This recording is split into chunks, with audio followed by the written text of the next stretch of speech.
Salut à tous, on se retrouve pour une vidéo spécialement consacrée à la victoire du Barça face à Cadiz sous le score de 2 buts à 0. J'ai énormément de choses à dire parce que ce match-là, je ne vous cache pas qu'il m'a vraiment dégoûté. Évidemment, il ne faut pas non plus s'arrêter avec le score, il faut surtout regarder dans le fond ce qui s'est passé et ça a été tout simplement catastrophique. Alors déjà au niveau de la compo, on voit qu'il y a 5 milieux de terrain. Je voulais en voir 3, bon Xavi en met 5. Ce qu'il faut quand même dire, c'est que De Jong jouait au poste de défenseur central et on avait un véritable milieu avec Romeo, Gundogan, Pedri, Gavi. Mais c'est vrai qu'avec ballon, De Jong montait aussi. Le truc, c'est que quand De Jong montait, Romeo redescendait. Donc on avait un certain équilibre comme ça. Mais là, tu joues face à Cadiz. Donc au bout d'un moment, il faut quand même mettre plus d'attaquants. Et le seul véritable attaquant en dehors de Lewandowski, c'était Lamine Yamal. 16 ans, qui a été mis en tant que titulaire. C'est ce que je voulais voir. Ça a été le cas et on a vu qu'il a répondu présent. De toute façon, on va y revenir plus tard. Maintenant, par rapport à ce schéma, il n'a absolument pas marché. On a vu très clairement qu'il y a un truc qui allait pas, que tu avais trop de milieux de terrain et qu'il manquait un petit peu un joueur qui allait prendre plus de risques, qui allait créer quelque chose. Il manquait aussi énormément de mouvements et on voit que la plupart des actions du Barça se terminaient par des centres. Le truc, c'est que tu n'as que Robert Lewandowski qui est capable de jouer de la tête. Les autres, ben, c'est pas la folie. Et j'avais l'impression de voir un Barça qui ne réfléchissait pas trop, qui voulait tout simplement centrer à chaque fois, mais il n'y avait pas de combinaison, il n'y avait pas de jeu en triangle, il n'y avait pas d'utilisation de troisième homme. Enfin, c'est pas le Barça qui a joué là.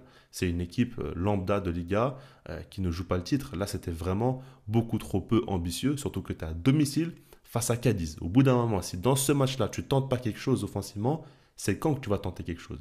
Et je l'ai toujours dit, Xavi doit s'adapter au bloc bas, doit trouver d'autres solutions, doit proposer plus de jeux et adapter son animation offensive, ce qu'il n'arrive pas à faire. Et comme je vous l'ai déjà dit aussi, pour moi, c'est de l'amateurisme. C'est pas normal d'être à ce niveau-là, t'es coach du FC Barcelone et tu n'arrives pas à trouver des solutions. Tu n'arrives pas à comprendre que ton animation, avec autant de milieu de terrain, avec autant de contrôle, de maîtrise, ne t'amène absolument à rien. Et à chaque fois, on le voit en fin de match, il fait rentrer Abdé, Ansu Fati, Ferran Torres, etc. Comme par hasard, à ce moment-là, à chaque fois, ça va mieux pour le Barça. Mais au bout d'un moment, il faut comprendre que c'est bien d'avoir la maîtrise, mais là, ça ne te sert pas dans ce match-là, parce que justement, tu ralentis l'équipe en ayant autant de joueurs qui vont à chaque fois faire 3, 4 touches de balle avant de jouer, ils ralentissent constamment le jeu. Ça fait que quand tu as des espaces, bah, ils vont perdre ce temps-là qui est précieux, et par rapport à ça, tu n'arrives pas à créer du danger face à un bloc bas qui rêve uniquement de ça, donc tu lui donnes exactement ce dont ils ont besoin.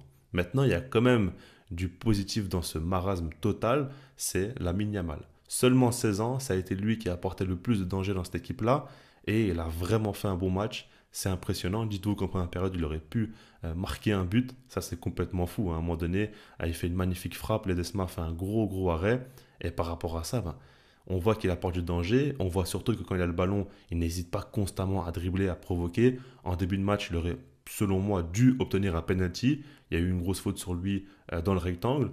Et même, il aurait pu offrir une passe D. À un moment donné, il fait une super passe à Pedri qui a voulu faire une remise sur Lewandowski. C'est un peu loupé. Et par rapport à ça, on voit qu'il apporte beaucoup de danger et qu'il est assez intelligent. Il n'est pas du genre à jouer constamment en retrait ou quoi. Non, il va tenter sa chance.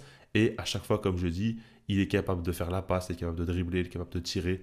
Il sait tout faire déjà à son jeune âge. C'est impressionnant de voir un joueur aussi précoce, aussi talentueux.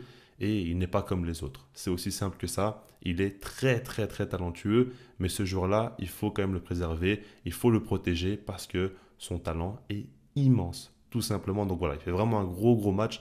Lamine Yamal, il n'y a rien à dire par rapport à ça. Mais j'aimerais parler d'un joueur que je trouve vraiment catastrophique en ce moment, mais surtout dans ce match-là, c'est Robert Lewandowski. Je suis désolé, mais beaucoup de gens disent que le système ne le met pas en avant et ça le dessert, etc. C'est pas forcément faux, parce que je trouve qu'il n'est pas mis dans les meilleures conditions. Maintenant, il y a une limite. Tu t'appelles Robert Lewandowski, tu as une grande carrière derrière toi et tu as encore un très bon niveau, tu as quand même une très bonne forme physique, etc.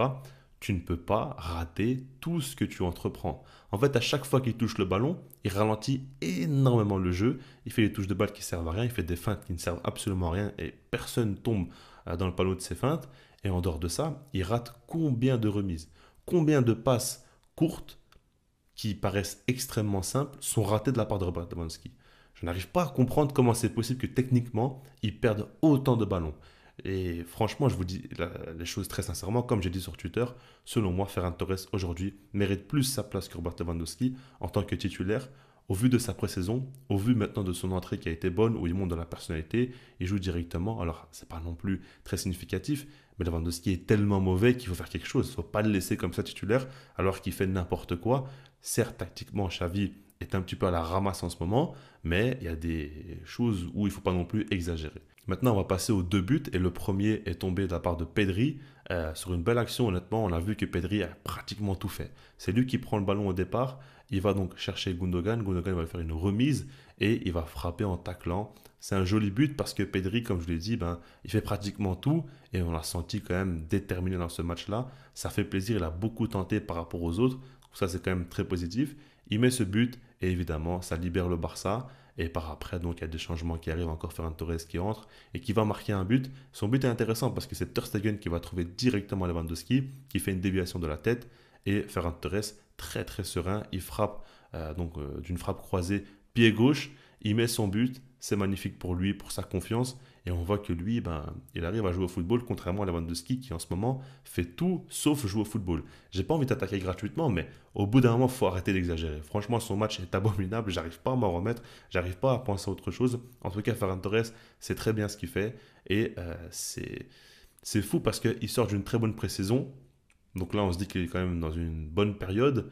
Xavi ne le fait absolument pas jouer face à Retafe. Et ensuite, là, il le fait rentrer en toute fin de match. Il le fait rentrer pour 5 minutes, comme si c'était un tout jeune joueur qui joue ses premières minutes avec l'équipe première. Il faut quand même respecter un petit peu les joueurs. Et surtout, quand ils sortent d'une saison compliquée, il faut savoir leur donner la confiance. Mais ça, c'est par rapport à la gestion de Xavi qui est encore une fois très mauvaise.